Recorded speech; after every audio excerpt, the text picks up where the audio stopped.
कथा एकजना पुरुष डकबाट सुरु हुन्छ जसले वन्यजन्तु फोटोग्राफरको काम गर्छन् र एक शोमा पनि काम गर्छन्। शोको नाम म्यान भर्सेस हो, जसमा डक एक्लै जंगलमा गएर बाँच्ने तरिका सिकाउँछन्। यो शोका 2 भाग पहिले नै जारी भएका छन्। मानिसहरूलाई शो मन परेको छ, तर यसमा धेरै कुराहरू छन् जसका कारण ठूला टिभी च्यानल्सहरूले यसलाई किन्न मानेनन्। अब तिनीहरू तेस्रो भाग खिच्न गइरहेका छन् र यदि कुनै च्यानलले किनेन भने डक र उनको टिम दिवालिया हुनेछन्। डक र उनको टिम कठिन समयबाट गुज्रिरहेका छन्, त्यसैले उनीहरूले उत्तरी क्यानाडाको जंगलहरूमा जान निर्णय गरे, जहाँ बाँच्न धेरै कठिन छ। डक राति आफ्नो घर छोड्छन्। डककी छोरीले उनको लागि एउटा भिडियो सन्देश रेकर्ड गरेकी थिइन्, ताकि डक जंगलमा एक्लै हुँदा यो हेरेर राम्रो महसुस गरोस्। अब डकको टिम यहाँ सेनासँग पुग्छ। त्यसपछि उनीहरू आफ्नो टुर गाइडसँग भेट्न जान्छन्, किनकि त्यो क्षेत्र धेरै खतरनाक छ र गाइड बिना जानु घातक हुन सक्छ। यहाँ उनीहरू डङ्कनसँग भेट्छन्, जो उनीहरूको टुर गाइड हुन् र त्यही क्षेत्रमा बस्छन्।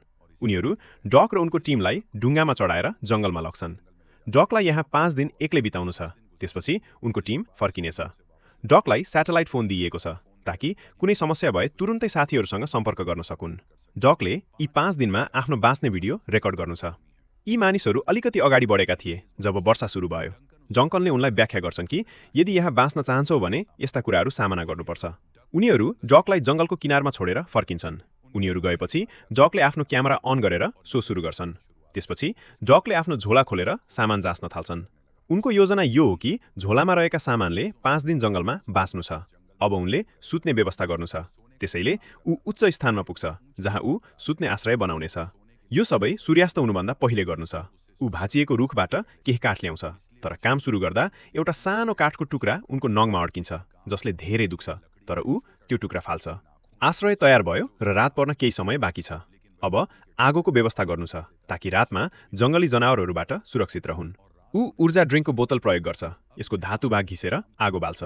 आधा घण्टा घिसेपछि सूर्यको दिशामा राख्छ, ताकि सूर्यको किरण प्रतिबिम्बित भएर काठमा परुन्। उनको योजना सफल हुन्छ। आगो बल्छ, छिट्टै रात हुन्छ। जकले स्याटेलाइट फोनबाट आफ्ना साथीहरूलाई कल गर्छन्, जो ठूलो पार्टी गरिरहेका छन्। जकलाई थोरै दुःख लाग्छ कि यहाँ मेरो अवस्था खराब छ र यी मानिसहरू रमाइरहेका छन्, तर पनि जकले स्वीकार गर्छन् कि कसैको काम मेरो जस्तो छैन। ऊ आगोको तापले त्यहाँ सुत्न खोज्छ, तर मध्यरातमा ठूलो विस्फोट हुन्छ, जसले जकलाई जगाउँछ। ऊ महसुस गर्छ, तर बेवास्ता गर्छ र फेरि सुत्छ। ऊ सोच्छ कि सायद भूकम्प हो। अर्को दिन आँखा खोल्दा उले देख्छ कि जंगल च्यातेर केही नदीमा खसेको छ, जसले जमिन हल्लाएको छ। जक त्यो स्थानमा दौड्छ। यहाँ आउँदा ऊ देख्छ कि पानीमा सबै माछाहरू मरेका छन्। यसको मतलब कुनै विषालु चीज पानीमा खसेको छ, तर यसले जकलाई फाइदा नै हुन्छ। उसँग माछा खान पाइयो र सामग्री पनि। त्यसपछि जकको आँखा एउटा भालुमा पर्छ। ऊ नदी किनारमा आउँछ, तर कुनै माछा खाँदैन र डराएर भाग्छ। जक बुझ्छ कि भालुले केही महसुस गरेको छ जुन ऊ महसुस गर्न सक्दैन। यसको मतलब माछा खान सुरक्षित छैन, त्यसैले अर्को केही गर्नु छ।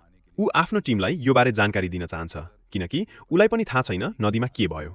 ऊ साथीहरूलाई कल गर्न खोज्छ, तर स्याटेलाइट फोन काम गर्दैन, जसले जकलाई पूर्ण विश्वास दिलाउँछ कि रातमा केही खसेको छ, जसले नेटवर्क बन्द गरेको छ। यहाँ समस्या यो छ कि जक रातदेखि भोकाएका छन्, त्यसैले शिकार गर्नुपर्छ। त्यसैले ऊ एउटा स्थानमा पुग्छ र 3वटा फन्दा राख्छ जंगली जनावर शिकार गर्न। ऊ वरिपरिका क्षेत्रको केही फुटेज लिन थाल्छ। बेलुका ऊ फन्दा जाँच्न फर्किन्छ र 2 फन्दामा 2 खराए फसेका छन्, तर तिनलाई उठाउँदा उनको क्यामेरा आफै झर्छ। जक सोच्छ कि सायद त्यही भालु हो, त्यसैले ऊ चाँडै क्यामेरा उठाएर जान्छ। अब खरायो